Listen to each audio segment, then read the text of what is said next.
চামড়ার বাজারে সিন্ডিকেটের হানা, কারসাজি করে দাম কমানোর অভিযোগ, মধ্যস্বত্বভোগীর দৌরাত্মে বিপুল পরিমাণ নষ্ট, রফতানি আয় বাড়াতে ব্যবস্থা নিচ্ছে সরকার। ব্যাংক লুট করেছে আওয়ামী লীগ, ধ্বংসস্তূপের দায়িত্ব নিয়েছে বিএনপি সরকার, বললেন মির্জা ফখরুল। দেশবিরোধী চক্রান্ত হলে শক্ত হাতে প্রতিহতের হুঁশিয়ারি রিজভীর। হাম উপসর্গে আরও 10 শিশুর মৃত্যু। ঈদের ছুটিতেও হাসপাতালে রোগীর চাপ, বেশিরভাগই ঢাকার বাইরের। যাত্রাপথের ভিড়ে সংক্রমণ আরও বাড়ার শঙ্কা। মৌলভীবাজারের শ্রীমঙ্গলে তেলবাহী ওয়াগন লাইনচ্যুত। সিলেটের সঙ্গে সারা দেশে রেল যোগাযোগ বন্ধ, চলছে উদ্ধার কার্যক্রম।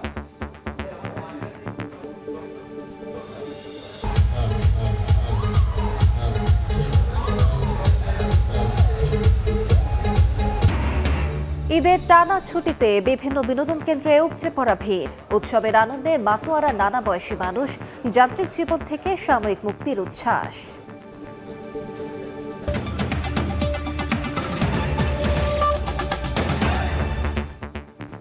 জনপদের সময়ের সঙ্গে আছি আমি আলিশা ইসলাম।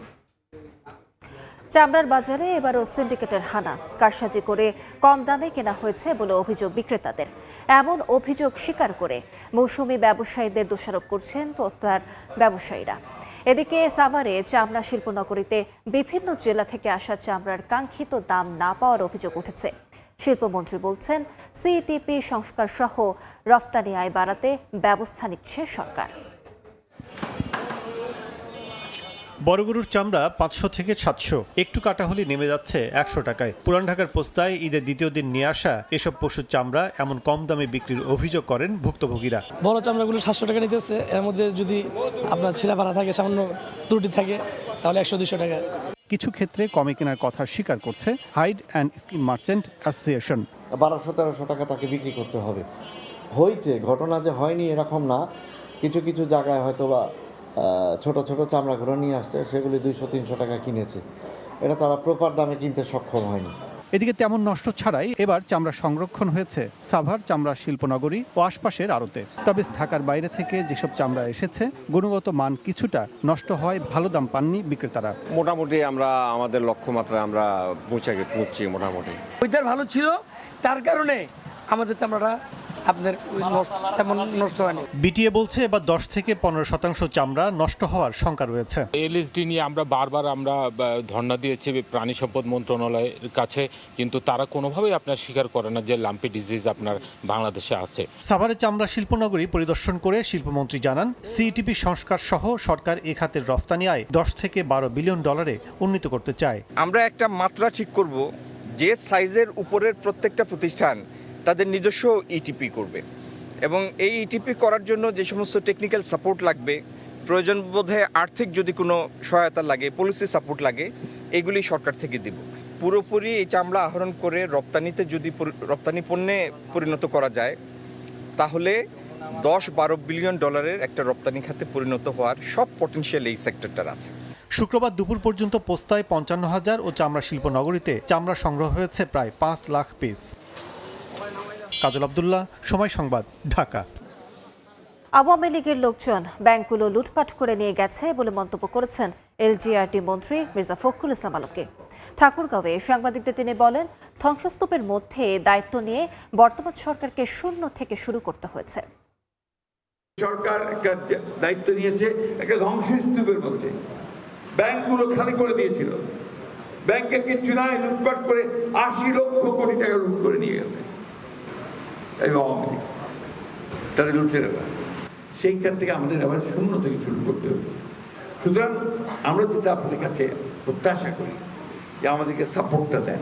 3 মাসের মধ্যে যেমন আমরা চেষ্টা করেছি এই কাজগুলো করার, আপনারা আগামী দিনগুলো যদি সহযোগিতা করেন, তাহলে আমি আপনাকে কথা দিতে পারি যে আমিও আমার চূড়ান্ত, আমার পক্ষে যা সম্ভব আমি তাই করার চেষ্টা করব। দেশবিরোধী চক্রান্ত করে অস্থিতিশীল পরিস্থিতি সৃষ্টি করলে শক্ত হাতে প্রতিহতের হুঁশিয়ারি দিয়েছেন বিএনপির সিনিয়র যুগ্ম মহাসচিব রুহুল কবির রিজভী। নয়াপল্টনে সংবাদ সম্মেলনে তিনি বলেন, গণতন্ত্র রক্ষা ও অঙ্গীকার বাস্তবায়নে বিএনপি সরকার বদ্ধপরিকর।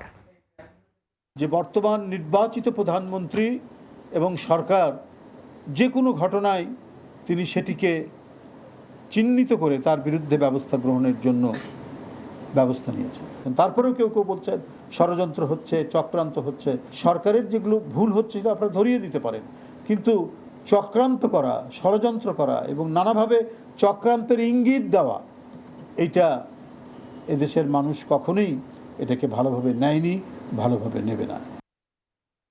জনপদের সময় আরো থাকছে।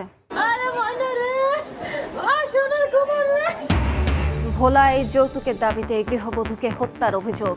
ঝিনাইদহে হর্ন বাজানো নিয়ে দুপক্ষের সংঘর্ষে নিহত এক। পিরোজপুরে শাশুড়িকে শ্বাসরোধে খুনের দায়ে পুত্রবধূ। হাম উপসর্গ নিয়ে আরও 10 শিশুর মৃত্যু হয়েছে।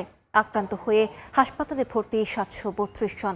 ঈদের ছুটিতেও হাসপাতালে বেড়েছে আক্রান্ত রোগীর চাপ। অধিকাংশ রোগী ঢাকার বাইরের। চিকিৎসকদের আশঙ্কা, যাত্রাপথে জনসমাগমে সংক্রমণ আরও বাড়ার শঙ্কা রয়েছে।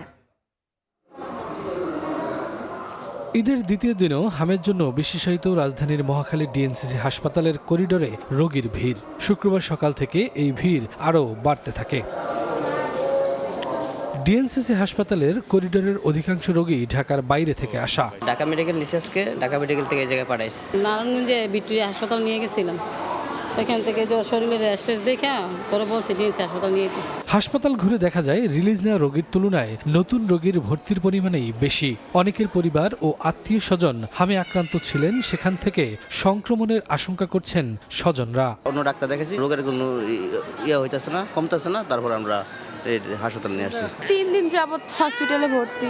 চিকিৎসক জানান ঈদের রোগীর চাপ বেড়েছে। ভাইরাসটি ছোঁয়াচে হয় ঈদের এই সময়ে আশঙ্কাজনক হারে বাড়তে পারে হাম সংক্রমণ। হামটা আশানুরূপভাবে কমেনি। ঈদ যাত্রায় যে একটা সংক্রমণ হচ্ছে, ঈদের পরে এটা দেখা যাবে যে আরো বেড়ে যাবে এবং তারপর পরেই হয়তো আমরা একটা ওই যে টিকার বেনিফিটটা পাওয়া শুরু করব। তবে টিকার কার্যকারিতা শুরু হওয়ার পাশাপাশি জনসচেতনতায় সংক্রমণের ঝুঁকি থেকে রক্ষা পাওয়া সম্ভব বলে মনে করেন চিকিৎসকরা।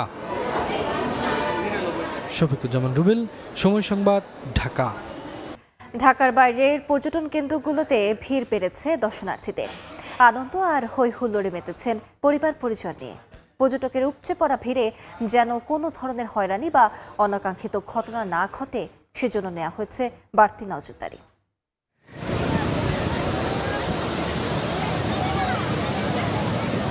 ঈদের টানা ছুটিতে উৎসবের নগরীতে পরিণত হয়েছে বিশ্বের দীর্ঘতম সমুদ্র সৈকত কক্সবাজার। আনন্দ, হৈ হুল্লোড় আর সাগরের নোনা জলে মাতোয়ারা ভ্রমণ পিপাসুরা। তীব্র গরমে স্বস্তির খোঁজে কেউ নেমেছেন সমুদ্র স্নানে, কেউ আবার পরিবার পরিজন নিয়ে উপভোগ করছেন সৈকতের নির্মল সৌন্দর্য। এখানে নেচারটা, ওয়েদারটা, তারপর এই যে সমুদ্রের আওয়াজ, বাতাস, এগুলা আমাদের অনেক এন্টারটেইন করছে। হর্সটা রাইড করতে অনেক ভালো লাগে এবং বিচের মধ্যে পানিতে খেলতে অনেক ভালো লাগে। পর্যটকের উপচে পড়া ভিড়ে যেন কোনো ধরনের হয়রানি বা অনাকাঙ্ক্ষিত ঘটনা না ঘটে, সেজন্য নেওয়া হয়েছে 3 স্তরের নিরাপত্তা বলয়। লাবণী বিচ, কলাতলি বিচ এবং সুগন্ধা বিচ, এদের আমাদের পর্যাপ্ত ফোর্স ডিপ্লয়মেন্ট আছে।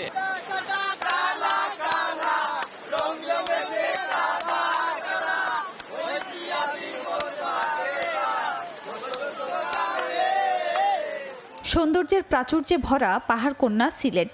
মেঘ, পাহাড় আর সাদা পাথরের স্বচ্ছ জলের মায়ায় ছুটে আসা পর্যটক উপস্থিতি ছিল চোখে পড়ার মতো। সকাল থেকেই সাদা পাথর, জাফলং, রাতারগুল, লালাখাল সহ সব পর্যটন স্পটে দূর দূরান্তের ভ্রমণ পিপাসুরা উপস্থিত হন পরিবার, বন্ধু বান্ধব নিয়ে। এখানকার সুযোগ সুবিধা আরও বাড়ানোর দাবি ঘুরতে আসা পর্যটকের। পরিবেশটা অনেক ভালো লাগছে, এই ফ্যামিলিকে নিয়ে আসছি। ঈদের ছুটিটা এই সুন্দর একটা পরিবেশে কাটাতে পারি, সেজন্যই আসছি। পয়েন্ট নিষ্কাশনের ব্যবস্থা থাকতো, এখানে আরো ভালোভাবে উদযাপন করতে পারতো আর কি। সূর্যোদয় ও সূর্যাস্ত দেখার অনন্য সুযোগ থাকায় কুয়াকাটার প্রতি পর্যটকের আগ্রহ বরাবরের মতো এবারও বেশি। টানা ছুটি পেয়ে পরিবার পরিজন ও বন্ধুদের নিয়ে দেশের বিভিন্ন স্থান থেকে হাজারো পর্যটক ছুটে এসেছেন সমুদ্রের অপরূপ সৌন্দর্য উপভোগ করতে। ফার্স্ট টাইম তো আমার খুবই আনন্দিত বোধ করছি। কর্মব্যস্ততা 4 দেয়ালের মাঝে বন্দি থাকি, সমুদ্রে এসেছি একটু সবাই মিলে আনন্দ করতে, একটু রিল্যাক্সেশনের জন্য আর কি সমুদ্রে ঘুরতে আসা। অপ্রীতিকর ঘটনা এড়াতে গুরুত্বপূর্ণ পয়েন্টগুলোতে দায়িত্ব পালন করছেন আইনশৃঙ্খলা বাহিনীর সদস্যরা। খাদিজা স্বপ্না, সময় সংবাদ। জনপদের সময় আরো থাকছে। ফরিদপুরে 4 পুকুরে দুর্বৃত্তদের বিষ, রুই, কাতলা, ট্যাংরা সহ বিভিন্ন জাতের মাছ মরে ভেসে উঠেছে পানিতে। অর্ধকোটি টাকার ক্ষতি হয়েছে দাবি মৎস্যজীবীর। মৌলভীবাজারের লাওয়াছড়া বনাঞ্চলে তেলবাহী ওয়াগনের একটি ট্যাঙ্কার লাইনচ্যুত হয়েছে। এতে সারা দেশের সঙ্গে সিলেটের রেল যোগাযোগ বন্ধ রয়েছে। রেলওয়ে বিভাগ জানায়, সিলেট থেকে ছেড়ে আসে চট্টগ্রামগামী তেলবাহী খালি ট্যাঙ্কারটি বিকেল 3:30টার দিকে লাওয়াছড়া জাতীয় উদ্যানে প্রবেশ করলে ট্যাঙ্কারটির চাকা হঠাৎ লাইনচ্যুত হয়। এতে সিলেটের সঙ্গে সারা দেশের রেল যোগাযোগ বন্ধ হয়ে যায়। বগুড়ার 2 মোটরসাইকেলের মুখোমুখি সংঘর্ষে প্রাণ গেল 3 যুবকের। আর সড়ক দুর্ঘটনায় ঝিনাইদহে নিহত হয়েছেন 2 জন। পুলিশ জানায়, বিকেলে ঝিনাইদহ শহরের কেন্দ্রীয় শহীদ মিনারের সামনে মোটরসাইকেল নিয়ে রাস্তার লেন পার হচ্ছিলেন কোটচাঁদপুর উপজেলার কালুখালী গ্রামের আরজ আলী। এ সময় বাস চাপা দিলে ঘটনাস্থলেই তার মৃত্যু হয়। আর শৈলকুপার গোসাইডাঙ্গা গ্রামে নিজ বাড়ির অটোরিকশার চাপায় নিহত হয় 3 বছরের শিশু। এদিকে বগুড়ার কাহালুতে 2টি মোটরসাইকেলের মুখোমুখি সংঘর্ষে 3 আরোহী নিহত হয়েছেন। ঘটনাস্থল থেকে মরদেহ উদ্ধার করে ফায়ার সার্ভিস। এখনও নিহতদের পরিচয় পাওয়া যায়নি। ভোলায় যৌতুকের দাবিতে গৃহবধূকে হত্যার অভিযোগ উঠেছে। এদিকে ঝিনাইদহে দুপক্ষের সংঘর্ষে 1 জন নিহত হয়েছেন। আর পিরোজপুরে শাশুড়িকে শ্বাসরোধে খুন করায় আটক হয়েছে পুত্রবধূ। ভোলার দৌলত খানে ফিমা আক্তার নামে গৃহবধূকে পিটিয়ে হত্যার অভিযোগ উঠেছে তার স্বামী ও শ্বশুরবাড়ির লোকজনের বিরুদ্ধে। স্বজনদের অভিযোগ, স্বামীর দাবি করা মোটরসাইকেল না দেয়ায় ফিমাকে হত্যা করা হয়। এদিকে ঝিনাইদহে মোটরসাইকেলে হর্ন বাজানোকে কেন্দ্র করে দুপক্ষের সংঘর্ষে 1 জন নিহত হয়েছেন, আহত হয়েছেন আরও 4 জন। অন্যদিকে পিরোজপুরের পরকীয়া দেখে ফেলায় শাশুড়িকে শ্বাসরোধে হত্যার অভিযোগ উঠেছে। অভিযুক্ত গৃহবধূকে আটক করা হয়েছে।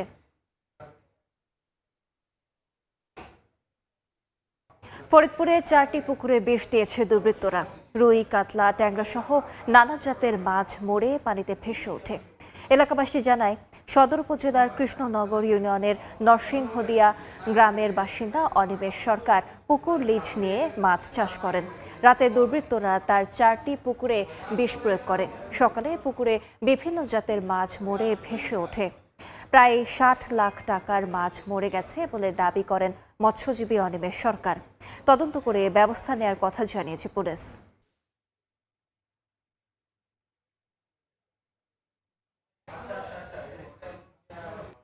ইরাকে হামলায় নিহত হবি মিয়ার মরদেহ 74 দিন পর দেশে আনা হয়েছে। ভোরে টার্কিশ এয়ারলাইন্সের একটি ফ্লাইটে মরদেহ বহনকারী বিমান হযরত শাহজালাল আন্তর্জাতিক বিমানবন্দরে পৌঁছায়। পরে মরদেহ মুন্সিগঞ্জ সদর উপজেলার বকুলতলা এলাকার বাড়িতে নেওয়া হলে স্বজনদের আহাজারিতে ভারী হয়ে ওঠে পুরো এলাকা। জনপদের সময় শীর্ষ সংবাদগুলো জানিয়ে দিচ্ছে আরেকবার। চামড়ার বাজারে সিন্ডিকেটের হানা, কারসাজি করে দাম কমানোর অভিযোগ, মধ্যস্বত্বভোগীর দৌরাত্মে বিপুল পরিমাণ নষ্ট, রফতানি আয় বাড়াতে ব্যবস্থা নিচ্ছে সরকার। ব্যাংক লুট করেছে আওয়ামী লীগ, ধ্বংসস্তূপের দায়িত্ব নিয়েছে বিএনপি সরকার, বললেন মির্জা ফখরুল। দেশবিরোধী চক্রান্ত হলে শক্ত হাতে প্রতিহতের হুঁশিয়ারি রিজভীর। হাম উপসর্গে আরও 10 শিশুর মৃত্যু। ঈদের ছুটিতেও হাসপাতালে রোগীর চাপ, বেশিরভাগই ঢাকার বাইরের। যাত্রাপথের ভিড়ে সংক্রমণ আরও বাড়ার শঙ্কা। এই ছিল জনপদের সময়। এরপর রাতের সময় নিয়ে সঙ্গে থাকবেন শবনম নিবিড়। আলিশা, আপনাকে ধন্যবাদ। রাতের সময় নিয়ে আসছে কিছুক্ষণ পরে, সঙ্গেই থাকুন সময়।